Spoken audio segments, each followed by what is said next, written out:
morning with a true story. It's a story of a high school freshman in Missouri named Matt Ziesel. He desperately wanted to play football, but he had one big hindrance, and that was that he had Down syndrome. And although he went to the local high school and was in the special educational classes, playing football was really kind of out of the question for him. But Matt was persistent, as all kids can be at times. And his father finally talked to the football coach and had him he asked him to, can he at least suit up, sit down with the other players and show up at the game. The coach did agree to this. And so this is what Matt did, game after game, night after night. As he relentlessly persuaded his father to let him join the football team, he did the same to the coach. He would say many times a night, "I'm ready to go in, coach. I'm ready to go in, coach." And one night, however, Matt's team was behind 40 points, and it was nearing the end of the fourth quarter when the coach looked over at Matt, so enthusiastic, standing there, so proudly in his football uniform, rooting on all his team players, and ready to go in at any given notice. And the coach saw this, and he walked over to he talked to his players first, and then he walked over to the other team's coach, and he asked him if they would let Matt, if they would just take it easy on him, not really, tackle him so hard. And the coach agreed. He spoke with his boys, and they agreed that they would not tackle him that hard. They would take it easy. So then Matt's coach then huddled his players, and he told them he was going to put Matt in, and they should really protect him. And so for the first time, Matt was in the game. Imagine how excited he was.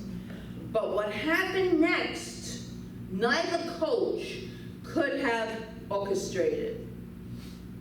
It was something the boys on both teams just spontaneously did.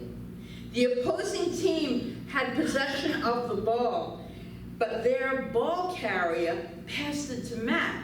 Matt didn't know which direction to run into, so another boy turned him around and into the right direction.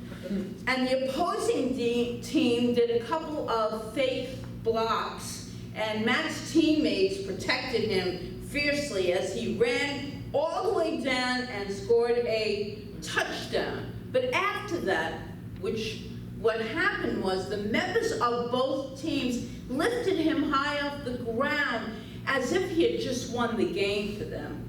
And it goes without saying that this is one of the greatest moments in Matt's life.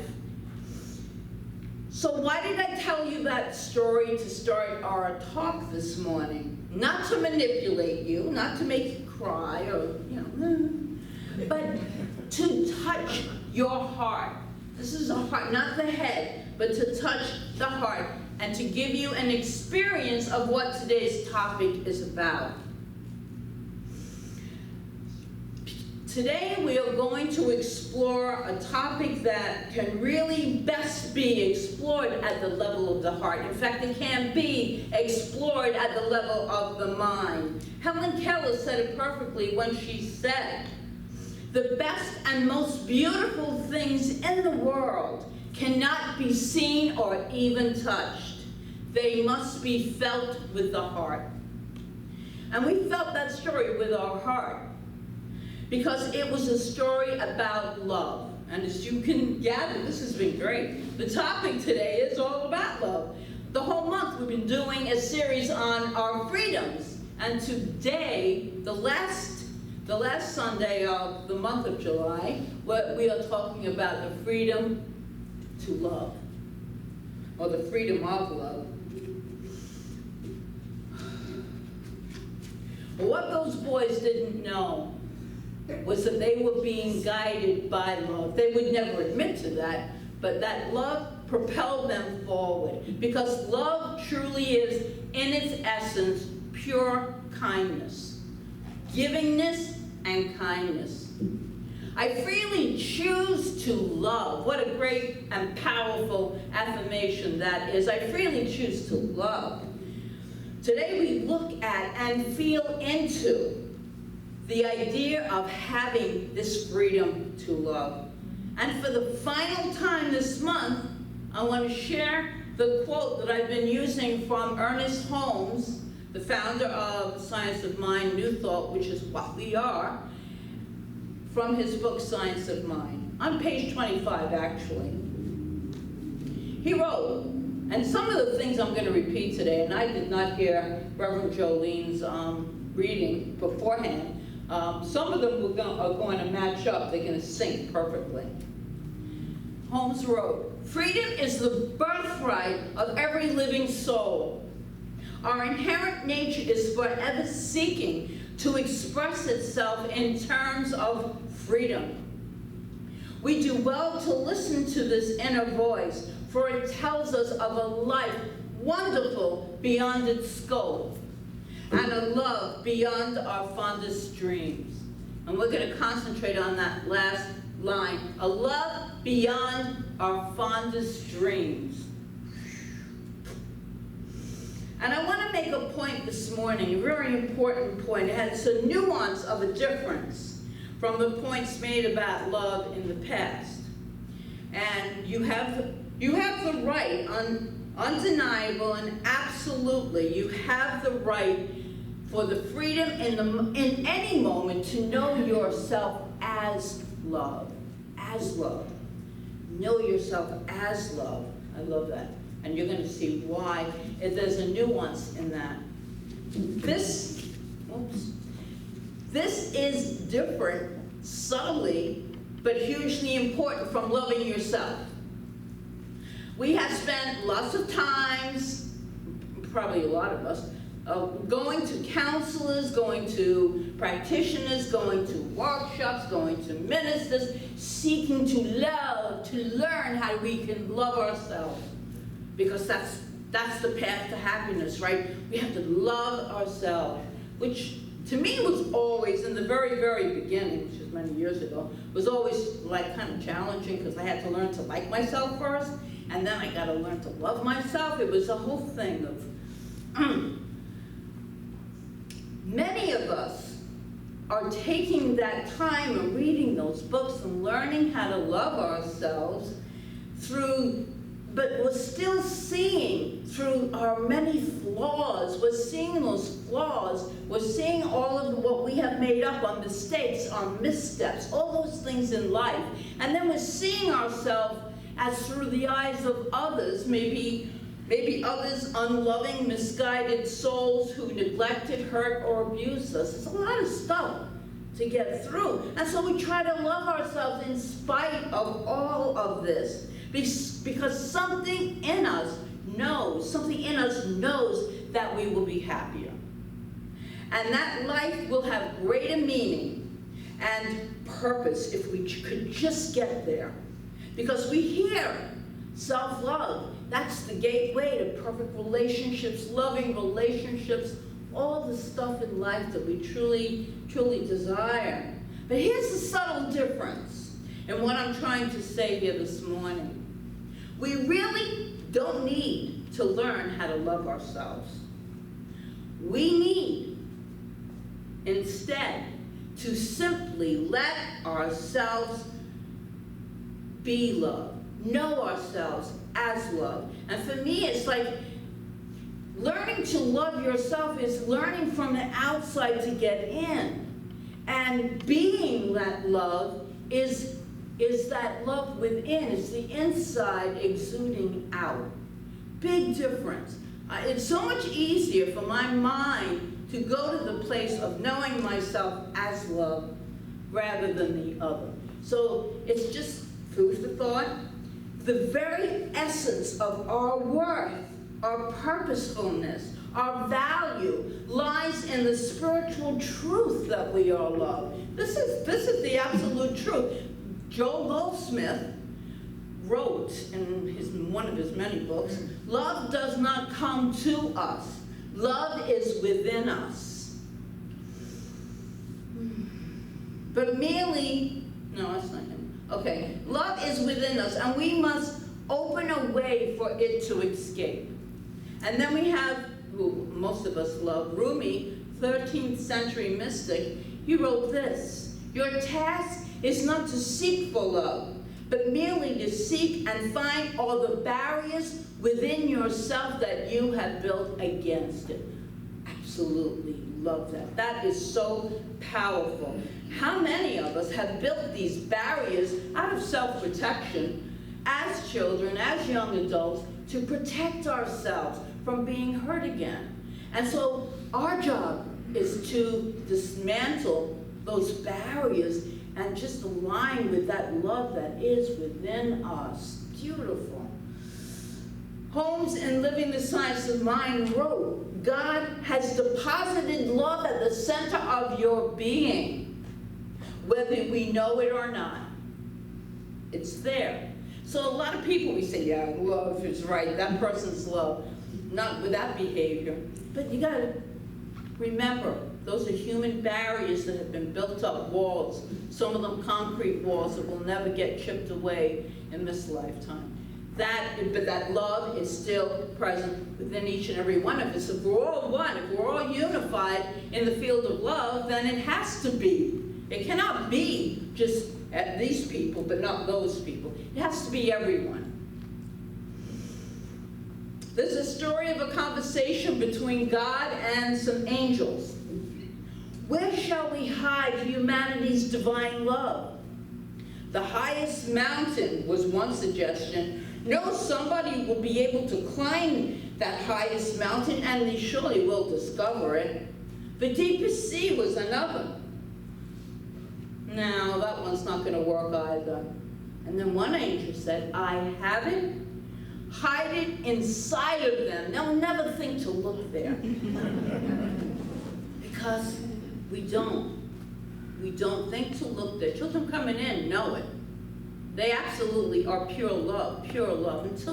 Until as Don Miguel Ruiz said, they're domesticated. And then the walls, the barriers start going up. You have the freedom and the right to look within yourself and know yourself as love. Nobody can take that away. That is your freedom. And then to join with that and extend it outwards. That's the completeness of love when you give it out to the world. The coach, when he had the idea of putting Matt in that team, and the boys on each team, when they helped make that touchdown together, they knew themselves as love. Not in their heads, but in their hearts. It was an act of kindness. Whenever we see kindness demonstrated, we know that is love in action. Dalai Lama, my only religion is kindness, which means love, love. And then these teams took the action to extend and complete their love. And if you put yourself in their shoes, as they hoisted Matt high up in the air, not only was it a highlight of Matt's life, but it was a highlight of their lives as well. And I want to give you two other examples to enable you to feel into the love that is each and every one of us. And as I do, you have a job. And that job is to find the common thread that runs through each one, including the football story. So, and a hint is what completes and extends our love. Henry Bobby Pierce of Australia competed in the single scull rowing event at the 1928 Olympics. He had trained for years, and now there he was. His dream was there. The competition of a lifetime. Surely, the only thing on his mind was to win gold. Otherwise, you wouldn't be at the Olympics, because that's the goal there. He was leading the race. When up ahead, he saw a mother duck and the ducklings swimming along after her. And he could see that they were on a collision course. The more he realized that that collision was about to occur, he cut the strings to his oar to slow down, because he knew it would hit the baby ducklings, and quite a few of them would die. But once he did this, true story, Pierce bent back. Afterwards, he passed them. He bent back and continued the task. And the interesting fact is that he won that Olympic gold. After all, he won that race. And that's from Bits and Pieces, a book of just trivia. They had wonderful little stories. And a few years ago, here's another story. I actually think I read this story when this took place. A 3-year-old boy was visiting the zoo in Chicago, and he decided that he wanted a closer look at the gorillas. And so he wiggled away from his parents, and he clambered over the railing, and he fell 18 feet into the enclosure. And he was on the ground, knocked unconscious in the midst of all these gorillas. The boy's mother became, understandably, a little bit hysterical. And the onlookers were, understandably, horrified, and several ran to summons the zoo official. But before anyone could get to the boy, one of the gorillas, with her own 17-month-old baby riding on her back, brushed away the other gorillas and gently lifted the unconscious boy up into her arms. As the astonished crowd looked on, who had by then the attendant had arrived, and this gorilla handed the attendant the baby, the boy. The boy spent 4 days in the hospital, and he fully recovered from the fall. And that story is from Daily Dose of Sanity by Alan Cohen. So what did you notice as a common thread throughout all of those stories? That even, and it's the love that we are, and even the gorilla, because all animals are filled with love, we know this. They only know how to love unless they've been taught behavior otherwise. They are pure love too. So we are all expressions of this pure love. And in that moment, in those stories, each of those people knew they were loved, and they were propelled unconsciously, not conscious of it, into that kind action, into the givingness. And how to use science of mind again, Holmes writes, there is but one ultimate impulse in the universe. This impulse is love. This love is more than an emotional sentiment, although it must include all such emotional sentiments. It is the pure essence of divine givingness. Divine givingness. When we give, we feel good.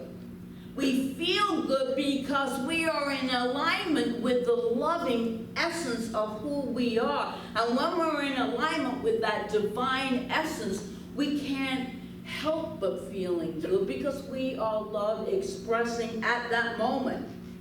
And in those moments, our hearts are wide open. And we can begin to have a new appreciation for ourselves, a new understanding of ourselves. And dare I say this? We can even love ourselves. We can love ourselves because we are doing something that is so in alignment that feels good. Kindness, again, kindness. But why do we have to just wait for those moments? How about if we cultivate the knowing right here, as the song said, right here, right now? Love is a decision. Didn't the words of the song just say that? Right here, right now. It's a decision. Today I choose to know myself as love. Can you say that? Today I choose to know myself as love. And breathe that in. Every time you make a conscious choice to serve in any way, to uplift, to help, you are choosing to put yourself in that position of extending love. In those moments when we choose to participate in the divine givingness of life, we are loved and we are so richly blessed. Michael Beckwith and Ricky Byers, his former wife, wrote a song a number of years ago, and I remember singing it, actually. Ricky was leading a choir at one of the seminars I went to, called I Love Myself So Much. So you might have heard that. Everyone screws up the words because it's so weird. But I'm going to read you just the chorus. That's all there is. It's like a chant. It's repetitive.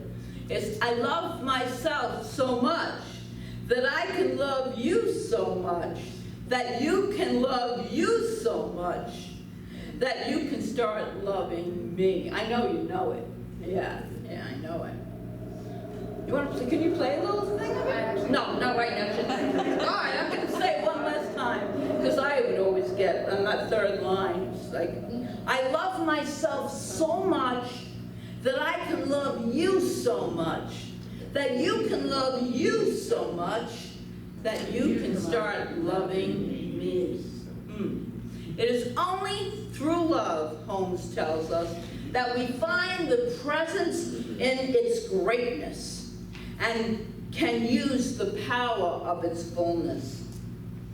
So this morning, my friends, and every day, decide to connect with the greatness of the presence of God by knowing yourself as love, because that's knowing your God self. And use that power of the divine to the fullest by extending that love out in service, in action, in any way, in any kind of kindness that you can. There is no big and small in the divine. We know this. And I want to end our time here this morning with a portion. I read the whole thing by Reverend David Alt. I read this the beginning. The whole pledge of, what was it called? Let's see. The new Pledge of Allegiance that he wrote. It's a big, long thing, but I'm going to read one paragraph. And what I'd like you to do is place your hand over your heart, or both hands. I'd like to use both hands. And repeat this after me. I pledge allegiance to a love that has no agenda. I pledge allegiance to a love that has no agenda. I no longer choose to give for what I might get. To give for what I might get. To manipulate in order to control. To manipulate in order to control. To abandon before I can be abandoned. To abandon before I can be abandoned. To tolerate because there are. To tolerate because there are. Seemingly no other options. Seemingly no other options. I choose to love as a way of being. I choose to love as a way of being. I am content in my choice. I am content in my choice. Whether outside circumstances respond or not. Whether outside circumstances respond or not. In being loved. In being loved. I create fulfillment. I create fulfillment. Above and beyond. Above and beyond. What the human condition can provide. What the human condition can provide. And for that I say amen, and so it is for that. And so let us be the love we wish to experience. It's already present within each and every one of us. It's already there. And a great way to start is giving of ourselves. Just giving of ourselves naturally, not even planned, just being that kindness, being that love. And so it is. So it is.